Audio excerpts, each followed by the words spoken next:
Okay, I'm going to just very quickly take you through the small issue of tacking, or basting as the Americans call it.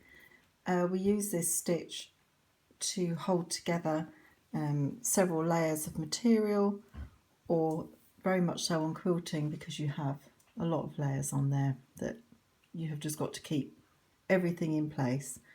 And that's the art of tacking, is that it keeps everything where you want it to be without actually making the final stitch.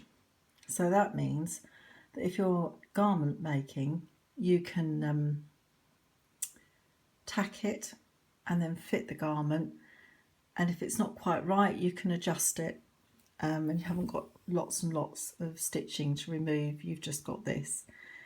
If it's right, or when you've got it right, you can then stitch it as a final stitching, and then you can pull all of this tacking out. And because the stitches are quite large and quite loose, then it tends to be fairly easy to do that. I found it, when I first started sewing, ideal for when you want to put a zip in or something like that, because quite often it's important to get that in place before you stitch it in finally, otherwise it's a bit scary. But anyway, right, okay, so I've got a couple of bits of material here. I haven't got a seam allowance. If I had, then I would be sewing it on the seam allowance, because that's what I need. But at present I've just got this two bits of material that I'm just going to quickly show you. So, sorry, I should say I've got a needle here, got a bit of cotton, which is a single thread, and a knot in the end to stop it pulling through when I do it. So okay, so you'll want to start it here.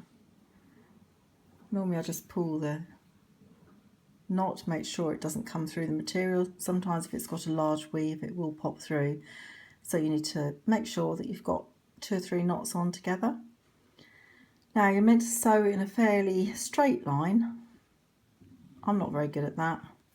I don't know about you, but especially when I'm doing it in front of an audience and trying to make it neat, it definitely won't go neat. Anyway, this is what I would call tacking. So it's quite large stitches, which is just going to hold your piece of materials in place, just like that. And you would do that to the end, and then when you get to the end, you don't want too strong a thread stopper on it, so I would just loop it through like that. Sorry, I've done that wrong. I'm listening to the dogs. They're starting to fight, as they do when you're doing something important. Okay, sorry. So right, I would go back on myself there like that, and then I would pull that through like that, and that just secures it enough. And as you can see, the material won't move. It's fairly secure, and that is your basic tacking stitch.